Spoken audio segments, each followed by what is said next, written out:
Bonjour à toutes et à tous. Alors, nous sommes au moment des vacances de la Toussaint, donc chacun est parti un petit peu se retrouver en famille. Moi, je suis retournée en Bourgogne-Franche-Comté et j'ai pensé en fait à toutes les personnes, les parents que je reçois en consultation et qui évoquent le départ de leurs enfants du cocon familial. Donc, on appelle ça le syndrome du nid vide.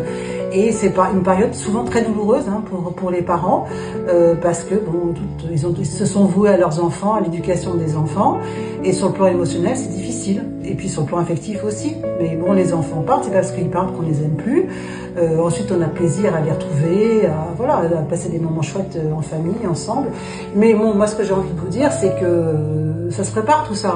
Je veux dire que dès qu'on se met en couple et qu'on a un enfant, c'est important de penser à trouver des moments dans son couple pour se retrouver.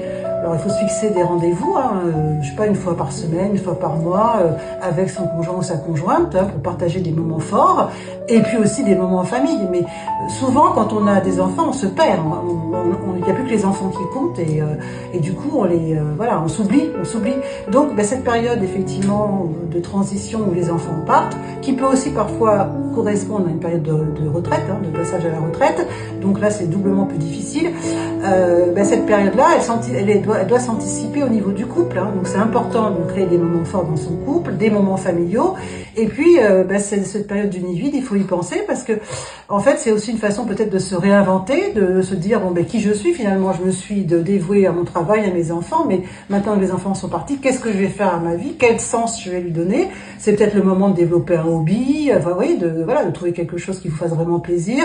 C'est une façon aussi de renouer avec son partenaire, de trouver des moments aussi pour développer peut-être des choses en commun qu'on n'a jamais eu le temps de faire. Moi, je vois des couples qui font la cuisine ensemble, qui se redécouvrent.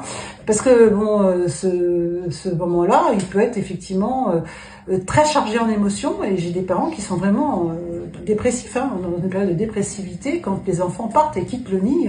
Alors il faut se dire que les enfants, on les aime toujours, c'est à vie, qu'on ne les fait pas pour soi, les enfants. Un jour ils vont partir, qu'on est des tuteurs et des accompagnateurs au niveau de ces enfants, et que on se quitte pour mieux se retrouver. Et après on se retrouve encore avec plus de plaisir, avec des moments de partage, d'émotions extrêmement intenses, et c'est chouette, c'est super chouette. Donc voilà, c'était ma petite réflexion autour du départ des enfants quand ils grandissent, et de l'abandon, du sentiment d'abandon qu'on peut ressentir en tant que parent. Je vous souhaite une bonne soirée et à bientôt. Au revoir.